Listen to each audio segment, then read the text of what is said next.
we'll be starting at 2:35, so just hold tight.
Hi guys, welcome to Demo Day. Remember that every single Wednesday from 2:30 to 3:30 in the future, we'll be holding workshops to train you guys even more for future conferences, so don't forget to attend.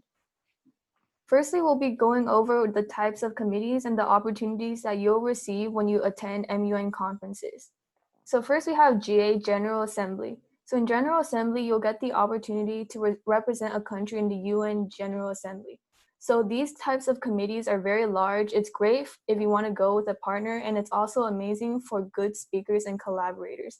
So since these committees are very large, it's a great opportunity for you to practice your person skills, because you'll be having to collaborate with a lot of people, form blocks or groups with similar opinions as you, and you'll also have the opportunity to practice your leadership skills.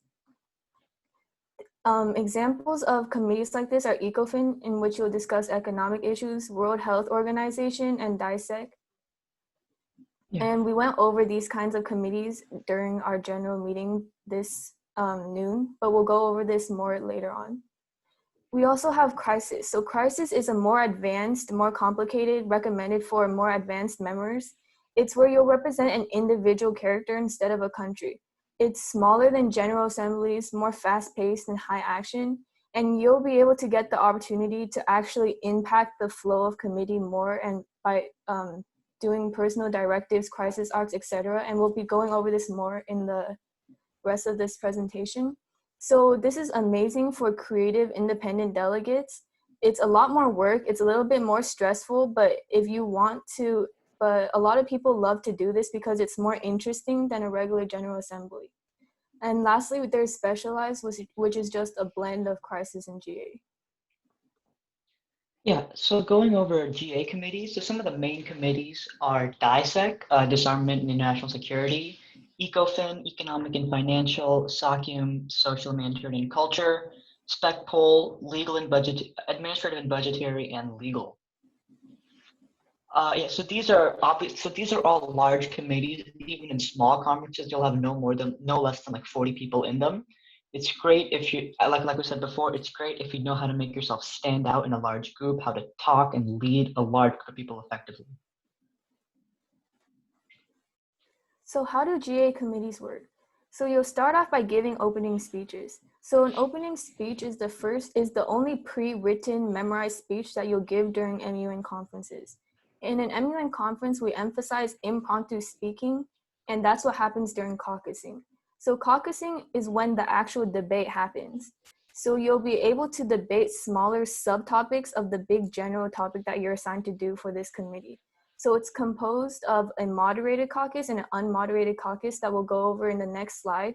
But basically, not only are you going to be giving speeches and debating with other people, forming allies, you'll also get the opportunity to collaborate with other people, form caucus blocks, which is a group that has the same opinions as you do, and then work on resolution writing.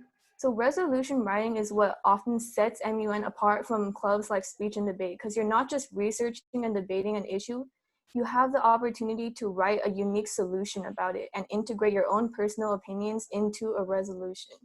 So after debating occurs, you'll write resolutions with your group members, and then you'll get the opportunity to vote for them, just like how a UN committee would work. Yeah, so now we're going to go over some procedural terms that happen, procedural terms and procedural items that happen during GA committees. Now, this is obviously a cursory list. We'll be going more in depth in this, all facets of MUN throughout our workshops. So the first thing that happens in a committee after roll call is the speakers list. So the speakers list is the order in which you give your opening speeches. You create at the beginning of the committee, and you usually give about 5 opening speeches before we move on into caucusing. Although when there are no motions on the table, then we go back to the speakers list. Now, of the 2 types of caucuses, moderated caucuses are probably the most common. So these are motioned for and voted on by the committee. And like we mentioned before, they are relatively short, less than a minute, and they're impromptu speeches on a specific subtopic. And the last form of caucusing. Oh, okay. Yeah. And the last form of caucusing is unmoderated caucuses. So these are just completely free discussions. There's no order or anything. You can walk around, talk with people, start writing clauses in your resolution. It's where the actual stuff in the committee happens. It's where you form groups. It's where you write resolutions. And so once, like we just went over before, once your resolutions are done, you're in groups, you've submitted papers, then you go into voting blocks. So this is where you actually vote on the resolution. So what we've given you in the past 2 slides is a general overview on how GA committees work, and we hope that you can make a better decision on whether which type of committee you like with this information. So when you attend MUN conferences, you'll get the opportunity to either go as a double delegation or a single delegation. So double delegations where you have a partner, and some advantages of this is that you'll get to split up during unmods, so you'll be able to cover more ground and get more work done, be more efficient. You can also split up the workload. So before an MUN conference, you're required to write a position paper or a research paper based on the topic that you're assigned. So you can split this up with your partner and work on it together, and you might be able to cover more ground as well. You'll get the opportunity to practice and prepare together, but also remember that communication is key. So you'll need to communicate with your partner through apps like Instagram, Messenger, etc. So most general assemblies are double delegation because they're so large. Now let's move on to single delegation. In a single delegation, the workload might be a little bit more, but you'll be able to practice independence. So you'll be working just by yourself. Some people prefer doing single, some doing double. It's just up to you. Davis-MUN is all single, and most crises are single as well. For example, Sea Monkey in Columbia, New York. Yeah. So the second type of committee is crisis. Now, like you mentioned earlier, this is really fast-paced, and it's better for experienced delegates. So one of the main important parts of crisis is that it allows delegates to use their own individual powers to take action outside of committee. So I'll give you an example. Let's say I'm in a US cabinet meeting. The cabinet can be doing whatever they want, but if I'm Secretary of War, I can do something completely different on the side that the committee doesn't need to know about. It's a lot more individual that way. It's kind of like a choose your own adventure. Committee actions, however, are also a lot different from a regular GA committee. In a GA committee, the whole committee builds up to one resolution. In crisis committees, you're always passing small directives as a group. It's really fast paced, and the situation changes constantly based on the directives you write and based on outside influences. So it's always changing, and you actually affect the situation that you're participating in. Some examples of these are NATO, revolutionary councils, and national cabinets and whatnot.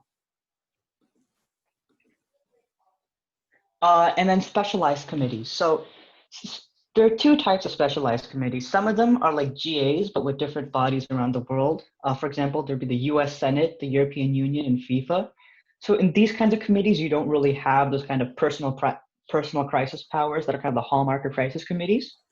But others are a blend of crisis and GA committees. For example, the UN Security Council. In that one, it's structured a lot more like a GA than a regular crisis committee, but you have a lot more individual actions you can take.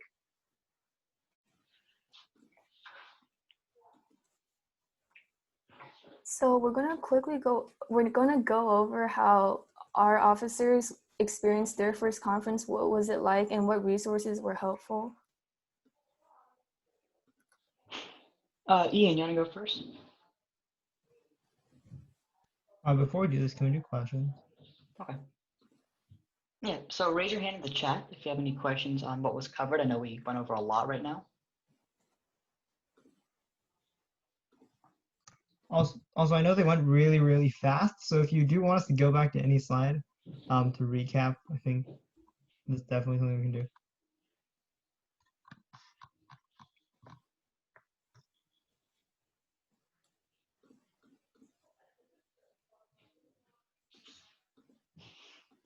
Are there no questions?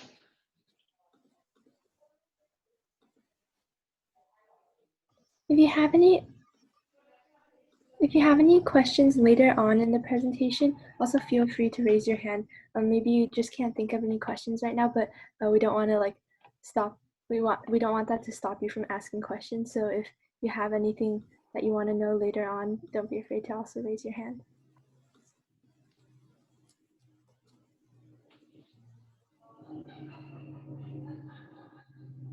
Okay, Ian, do you want to share what your personal experiences are like? And then we'll go through all the officers. Yeah, sure. So to answer the first question, what was my first conference like? So my very first conference is SCV-MUN, and it's probably our biggest beginner level conference that we offer every year in January, and it's hosted by Santa Teresa High School. And I was lucky enough to get a spot to go. I remember going into the conference, I didn't really know what I was doing, but like throughout the conference, I kind of learned on the spot, which is not exactly the um, best process, but I think like SCV, I really fell in love with MUN. And I really appreciated the seniors and other officers who were able to lend a hand and help me better understand committee. That's what we hope to do with you guys.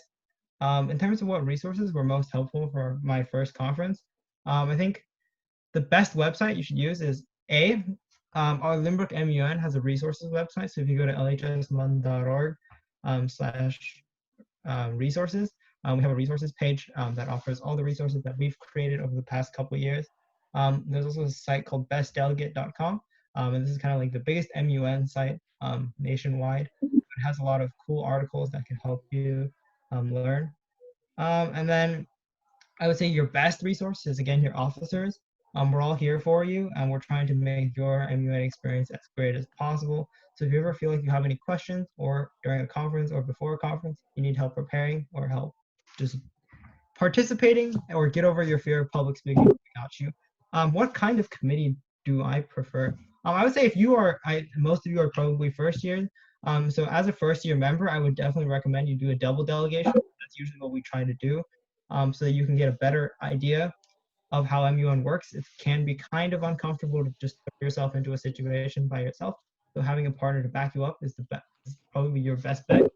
This year we will be doing conference strategic pairing, which means that if you don't choose a partner, or if you would like to be paired with someone random, we'll do our best to pair inexperienced members with conference experiences or officers. That way, in committee, you can learn from your partner as you progress. What skills have I taken away from MUN so far? I'm a junior. When I got here in freshman year, I was a super shy kid. I came from a different middle school. I didn't go to Miller, so I really didn't know anybody. And I was like your classic awkward nerd. And I didn't really talk to anyone, and I was always uncomfortable in social situations. I think the main thing that MUN has given me is just the ability to talk to people. And like, I wouldn't be here today talking to all of you without MUN. It's given me the confidence to speak in front of more than like 2 people.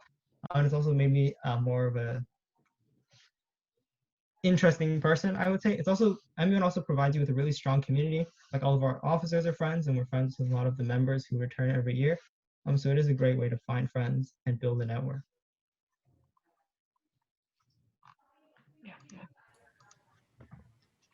So I'll go next then. Okay. Sorry about my video. My internet connection is kind of bad, so I'm trying to keep it without it crashing. But My first conference was GMUNC, so Gun Model United Nations, last year. And actually, I won my first award there, so it was a very fun experience. But it was also a really a bit scary because um, I didn't have much time to prepare. But I feel like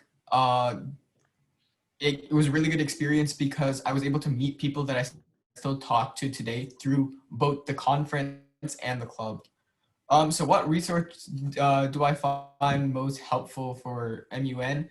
Um, so one of the great resources that you can use is the background guide provided by the conference itself about the topics that you are debating, because it has all the background information and usually a chronology of the conflict that you're discussing. It also has sources listed underneath it that you can go into for more in-depth research. Additionally, I really enjoy going into the Wikipedia article about the topic and going into like the sources for the Wikipedia article, especially if you read the article and find a specific fact that you find interesting and you want to go more in depth in. There's usually a tagline on the fact, and then you can find the source and go more in depth and just become more confident in the research you have. So what kind of committee do I prefer? I think I prefer crisis more than GAs because I like trying to adapt to a situation that keeps building and is not really that static. And I do prefer double delegation for both crisis and GA because I enjoy kind of like failing with someone else and also succeeding with someone else, because you can tandem with other people and grow closer to people that you want, like grow closer to friends that you maybe partner up with for a conference. And finally, what skills I used in a conference. So I think the best skill to have at a conference is probably the ability to like connect with people and confidence in your research. If you have those two things, it's very easy to give like good speeches and be very, very convincing towards other people. And it just overall makes you a more confident and better delegate, giving you a better chance of winning awards. Yeah, I can go next, I think. So what was my first conference like? So I'll admit I was actually really unsure of myself during my first conference, which was SCVMUN 2019. That's in Santa Teresa High School. Luckily, that was a double Dell conference, and I was partnered with someone who knew what he was doing.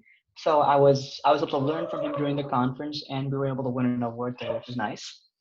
Um, what resources were helpful?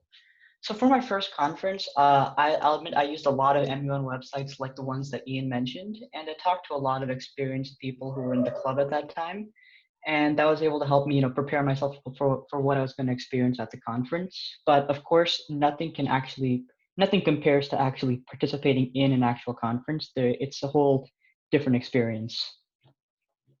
What kind of committee do I prefer? I'm not a fan of either GAs or Crisis. I mean, GAs are really large and it's really easy to get lost in the committee. Crisis, I'll admit, is fun, but I find it's really stressful, and I just can't find it. I just can't enjoy it. So I prefer small to mid. It's really niche, but I prefer small to mid-sized specialized committees.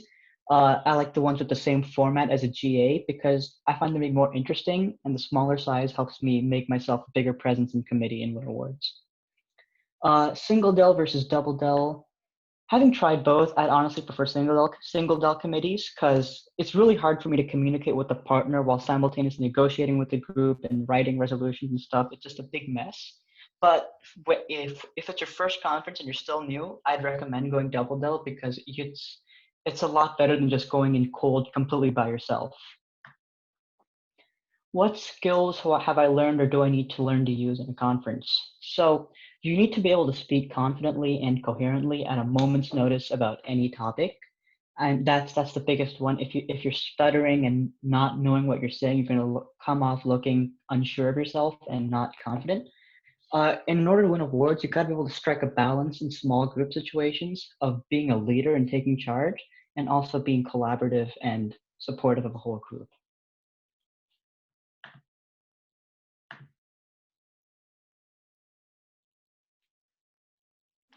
Just a just a reminder, if anybody has questions at any time, please raise your hand or message one of the officers. We're always willing to answer them. Yeah, and then just another thing, when we mentioned that the skills you need to have to do conferences, you don't need to have them now. I will say, like, most people who do MUN, they don't go in knowing everything and being able to speak. The whole point is we try to prepare you as well. So our workshops, we do a lot of speaking exercise, and we want to make you have those skills when you go to your first conference. So don't feel afraid if you don't feel like you can do public speaking right now. We don't expect any of you to be amazing orators, but if you are, congratulations. But for all of those who aren't, like when I was as a freshman, don't be afraid. The whole point is we'll prepare you for those skills. And remember Cool. that workshops occur every single week at the same time, 2:30 to 3:30, and we'll be having them every single week for the entire first semester. So we'll be preparing you as much as we possibly can through activities, and you'll get the opportunity to practice. So should you ever attend the conference, you'll be well prepared.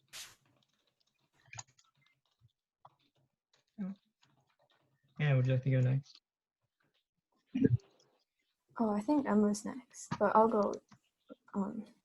So my first conference was also at GUN. It was a double delegation, and it was actually a crisis. And I had no idea what I was doing. It was really stressful and nervous.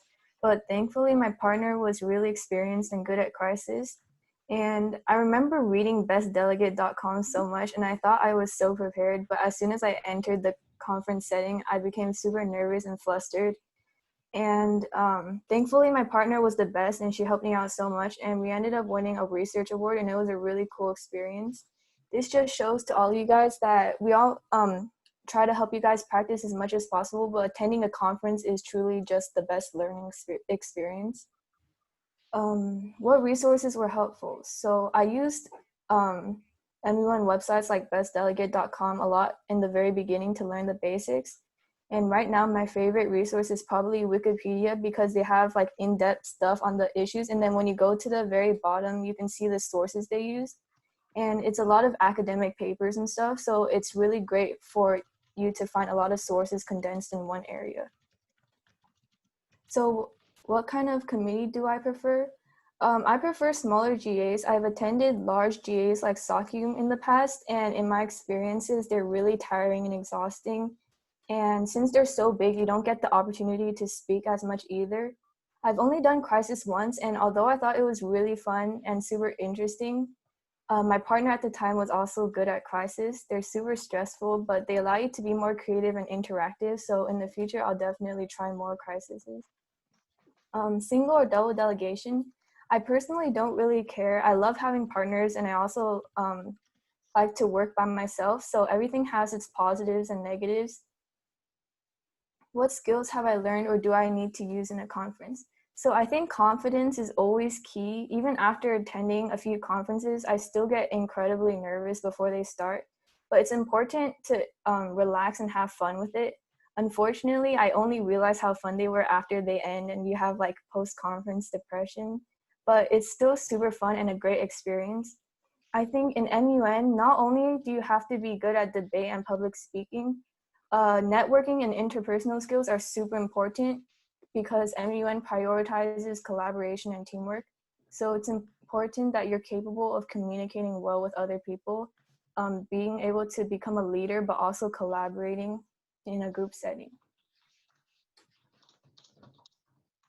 All right, I think I'm gonna share my experience. Sorry about earlier, my mic wasn't working properly. Yeah, so what was my first conference like? My first conference was a double delegation at Stanford MUN in the SOCHUM committee. Amy and I signed up together, and we went in not knowing much about MUN, but the first conference was a great experience, like altogether, even though it was a little bit confusing since it was our first conference. We made a lot of friends actually from all over the state, because what's nice about MUN and especially Stanford MUN is that there's like there's a lot of people coming from all over the state and sometimes even all over the country, so you get to meet so many new people. And through attending SMUNC, I found out how unique and experienced conferences were, and I gained so many like skills I wouldn't have obtained had I not had that firsthand conference experience, because no matter what, nothing can replace conferences, no matter how much reading you do. So I think just attending that conference gave me a lot of like insight on what MUN really was. And then what resources were helpful? While preparing for my first conference, the resource I found most helpful was actually the previous MUN officers. They're really willing to help me with my position paper or like just explain how conferences work. And so I also want to add that all of us here would be more than happy to support you guys as well. So if you have any questions, please do reach out. We'll definitely be there for you. And then what kind of committee do I prefer? I prefer specialized committees. My first two conferences were actually in GA, and while I enjoyed those very much, after doing a specialized committee in 9-month, I realized I really prefer the style of specialized and also the types of topics more, because I feel like specialized topics they're a lot more interesting. And as for a single or double delegation, I prefer double delegation since it's always nice to know that someone's got your back. And I think even if you do like to keep to yourself, it's always a good idea to start off with double delegations because there's a lot thrown at you in your first conference, and just having someone there with you is so much more comforting. I do want to try single del in the future though. I think that would be an interesting experience as well. And what skills have I learned or do I need to put to use in the conference? I think in conferences, it's really important to get along with people in your block. Sometimes it's like a misconception that you're constantly arguing or debating with everyone else. And while debate is a large part of MUN, even more of it is diplomacy. And that means like getting along with the people in your block and earning their respect, because not only does that make the conference more pleasant, but it also means that people will listen to you and you'll build lasting relationships even after the conference. And personally, MUN has built up my public speaking skills, but even more, it gave me insight on life outside of the Silicon Valley. Because like we kind of live in a bubble here, but through MUN, I was able to meet a lot of people from the East Coast and even internationally, and just having that constant exposure to new perspectives is, I think, really valuable.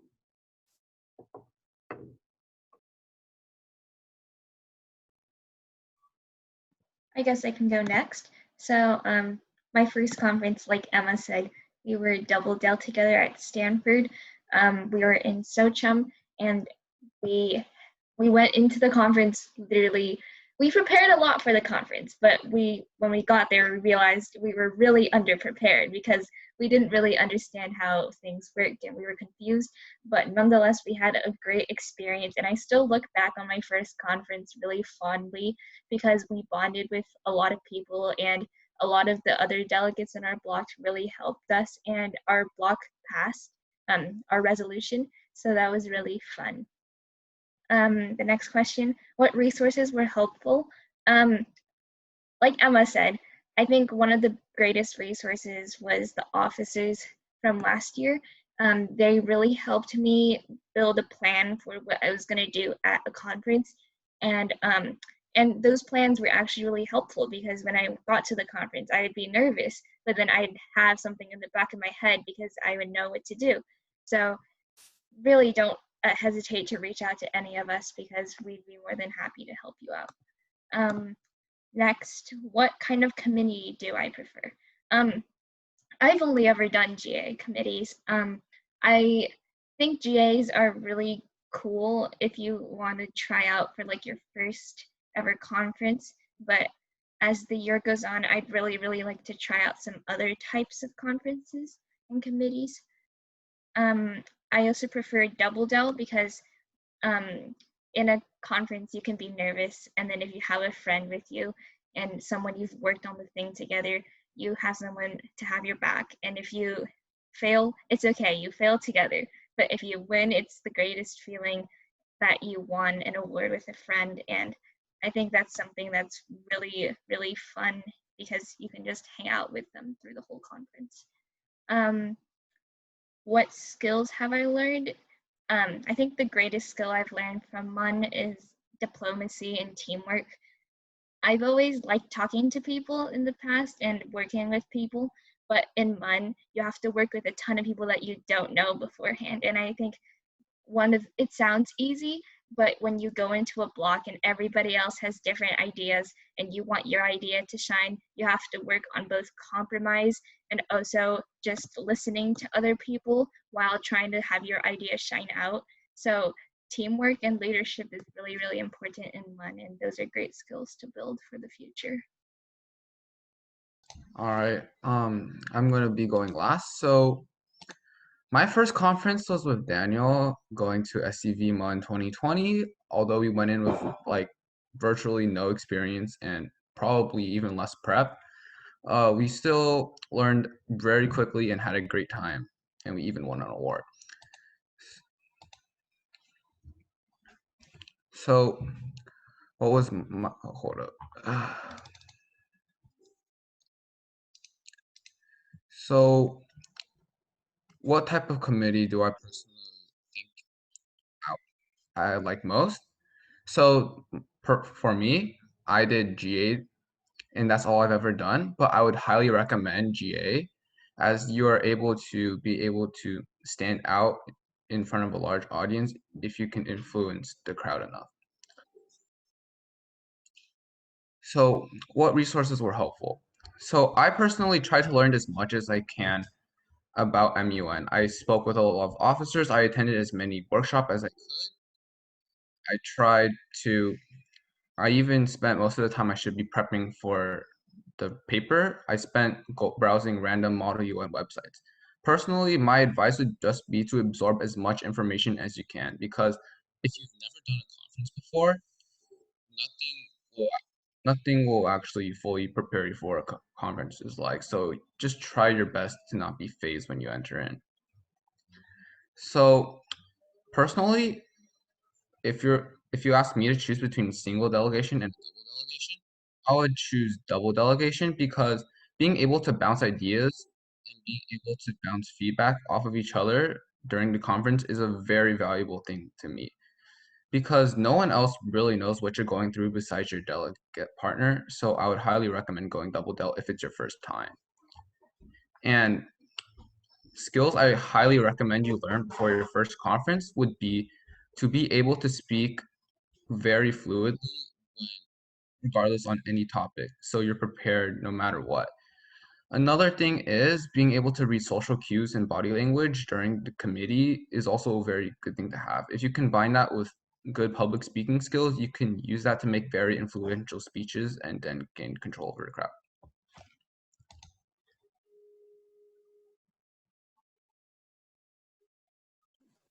Okay, so with that all in mind, we went over this in the meeting earlier today, but conference signups are still open. Gun Model UN is great for beginner first-year delegates, and please sign up. The registration ends in around 2 weeks, so you still have a lot of time. Don't feel pressured if you don't understand MUN, because for the next month, we'll be having workshops every single week and helping you guys to understand procedure and how to succeed in a conference. We also have Stanford. Stanford registration closes in less than a week.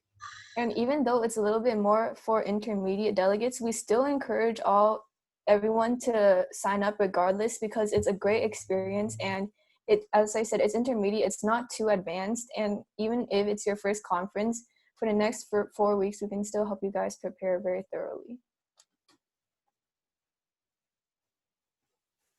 Yeah, so we're essentially done with the activities we had planned for today. So remember, please sign up for these conferences. Like we mentioned before, it is the best way to learn MUN. And if you have any questions at this time, we'd love to hear from you. So I did get a question from someone. And they asked that who judges us at an MUN conference? And so that's a really good question. And so there's a person called the chair, and what the chair does is they call on people to give motions, call on people to speak, and they basically control the flow of the committee and observe how it's evolving throughout throughout each of the committee sessions. And afterwards, they look at which delegates stood out to them the most through their leadership skill, through their speeches, through their ability to write resolutions, and they take all of that into account, and they put and then they rank delegates based on for awards, they rank delegates based on their ability to show those skills.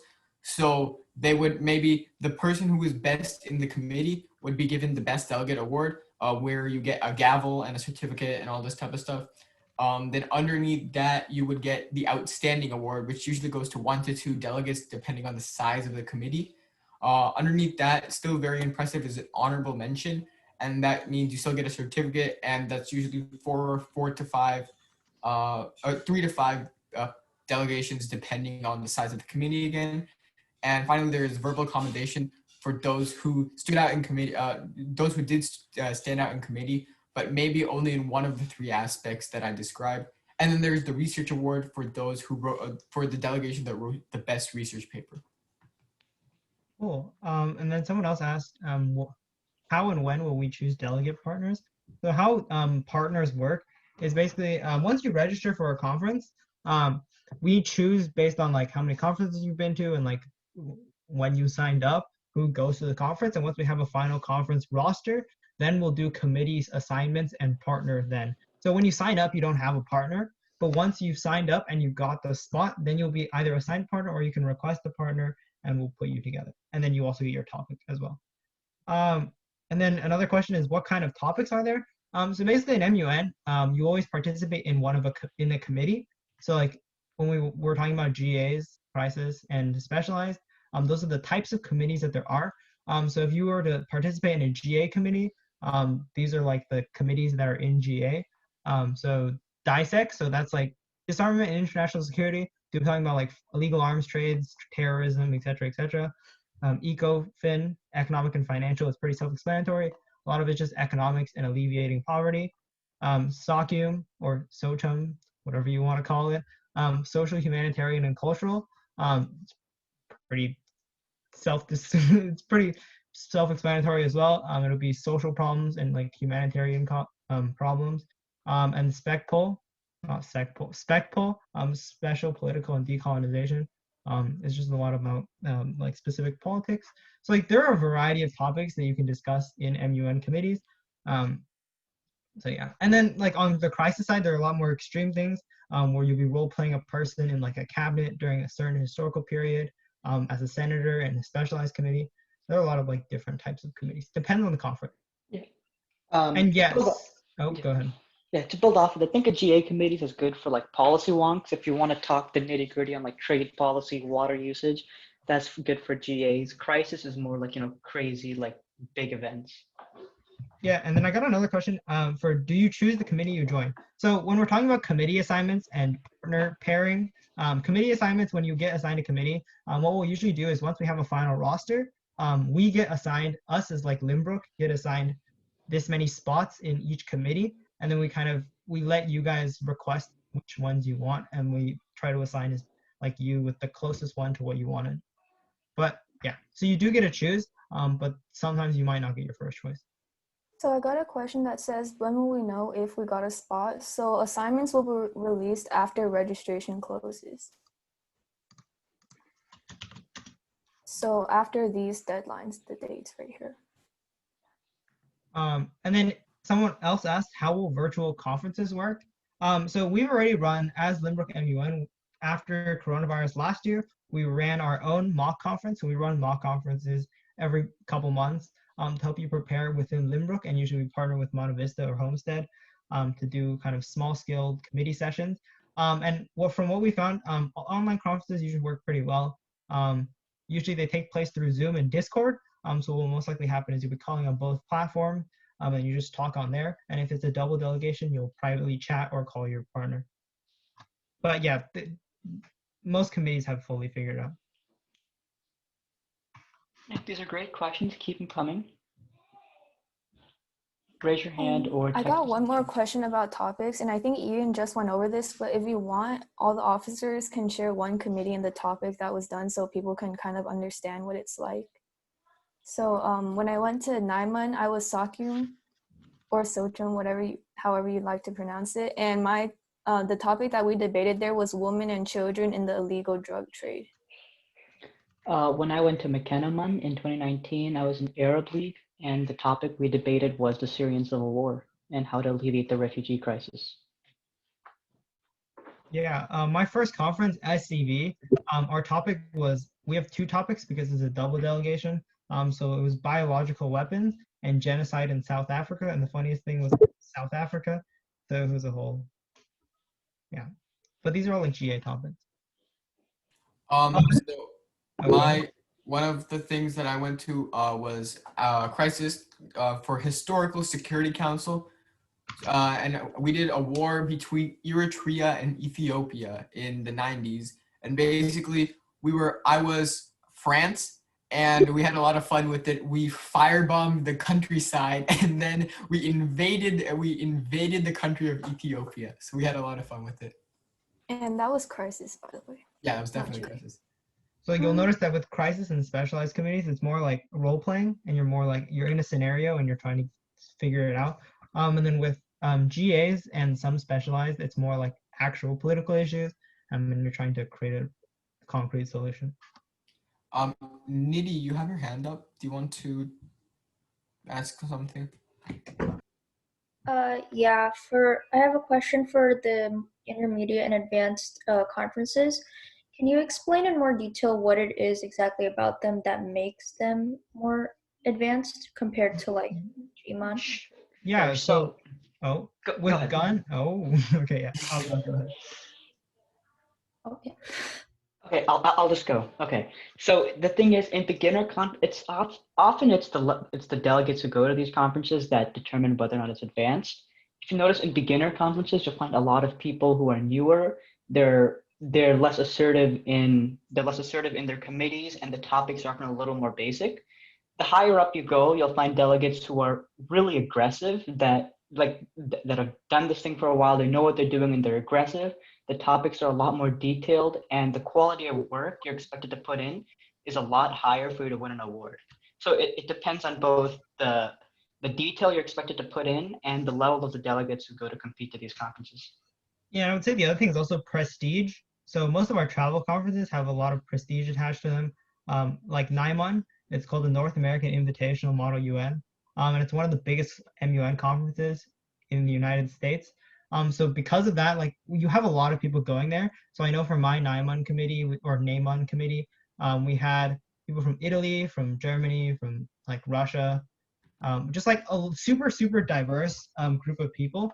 And usually those people are more experienced. So the reason it gets more difficult is because the delegates in your committee get more difficult.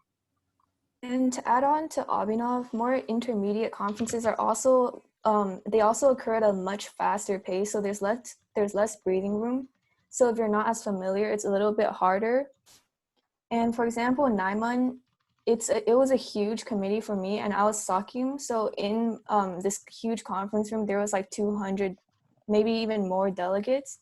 And so when you have that many delegates, you don't get that many opportunities to speak. And since everyone is so good, when you do speak, you really have to make it meaningful.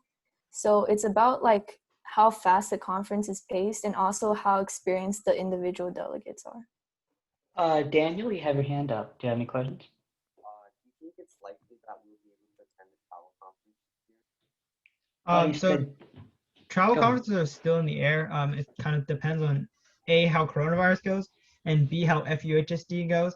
For first semester, we have a clear no. So we will not be going to any travel conferences for the first semester. But for second semester, which is usually when our travel conferences are, we are hoping that we'll be able to go to Washington, D.C. And LA. But it's still TBD depending on whether or not the district will let us go. Cool. I got a question from someone saying, is there only one chair? This really depends on the committee you're in.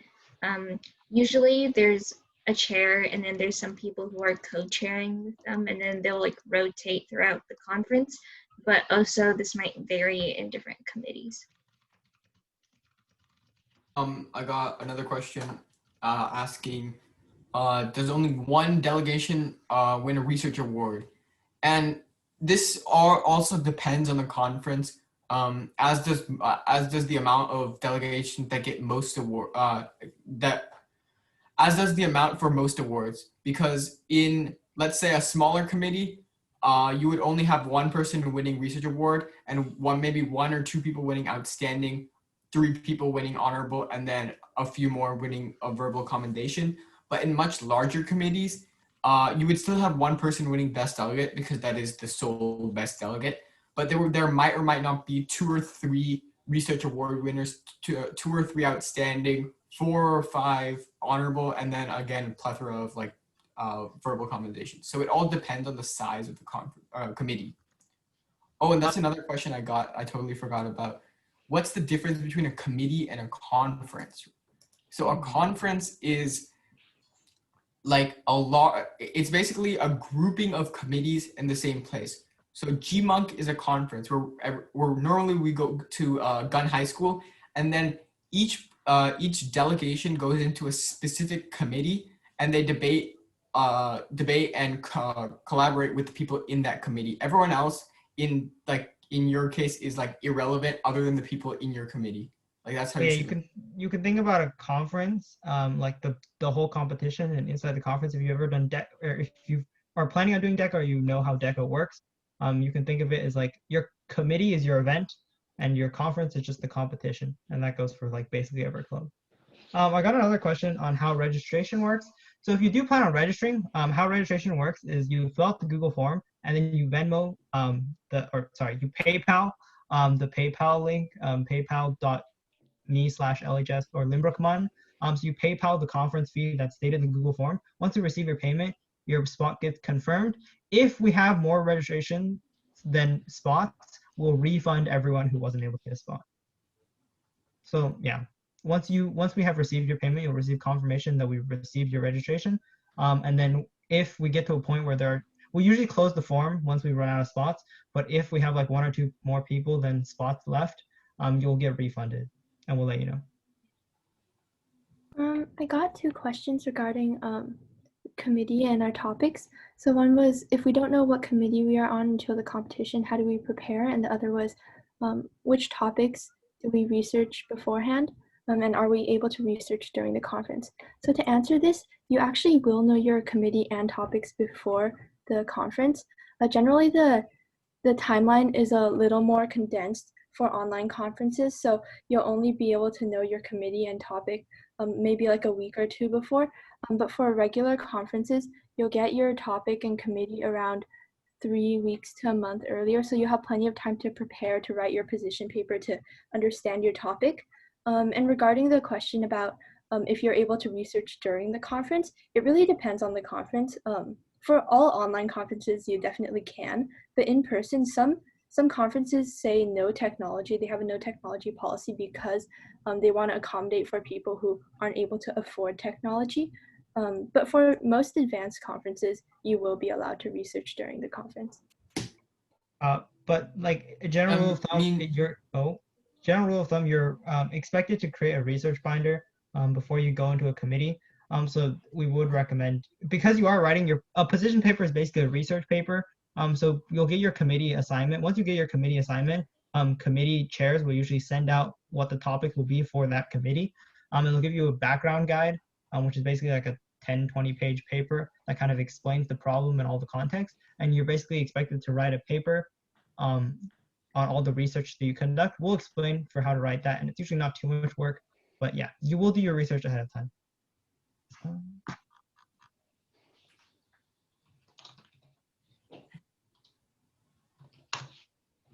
Do you have any other questions?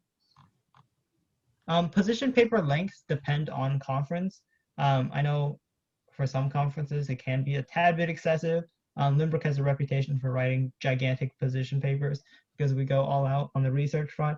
But usually I would expect somewhere between 5 pages and 10 pages. And then for like some very prestigious ones, like with my 9-month committee, because there are so many committee members, position papers like 1 or 2 pages long.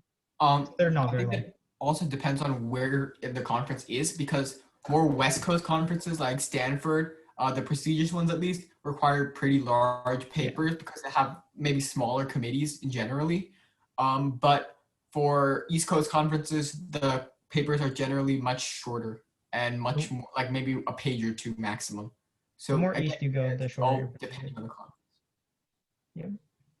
Okay, I just got a question where it says, is there a huge difference between West and East Coast conferences? So there's not that big of a difference. The general procedure is the same, but there is kind of a cultural difference.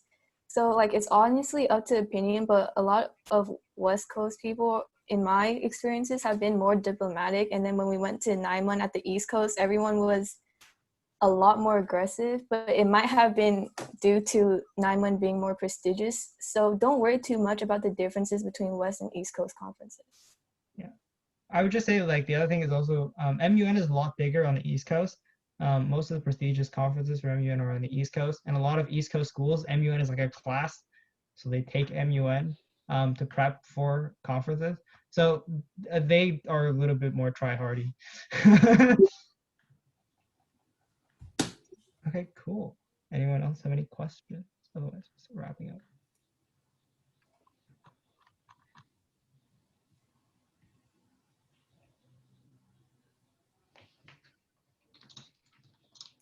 Cool. Can we just go back to the sign up slide so that people can sign up while the questions are being asked? Yeah. Yeah, so that pretty much concludes today's demo day. Reminder, workshops start next week, so we really encourage you to come to workshops. Workshops are a lot more personal, so less of us telling you things and more practice. So we'll be giving you activities and it'll be a lot more interactive. This is just kind of a brief introduction to how MUN works and just to get you guys a little bit more information. So we do apologize if it was just a giant dump. Again, the video for this will be posted on our YouTube channel in like couple hours, hopefully by this evening, and we will send out the slides in a recap email. All right, just to answer one last question. Oh, I see Anjali sent it to the everyone, but for double delegations, you do write the position paper together and you turn it in together. Yeah, but usually there are 2 topics. So what usually happens is one person does one.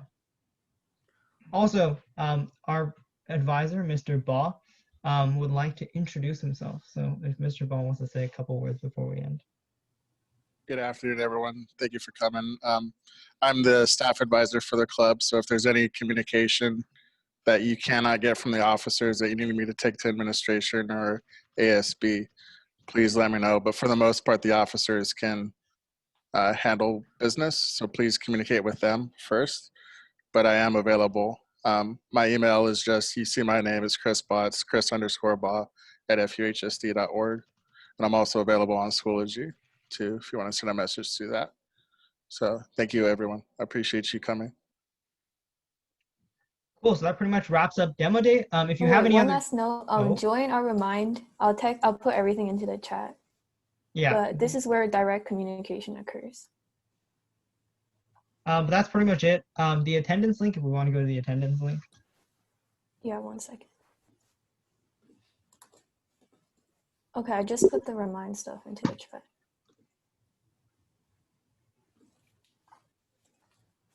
So thank you guys so much for coming. That's our demo day. We hope you enjoyed it.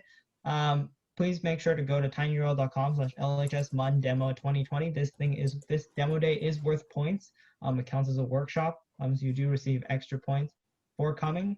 And if you have any other questions, always feel free to either text one of the officers on Remind. That's kind of the best way to reach us. Or you can email limbrookmun@gmail.com or DM us on Instagram at limbrookmun. Cool. We'll see you all next week. Bye.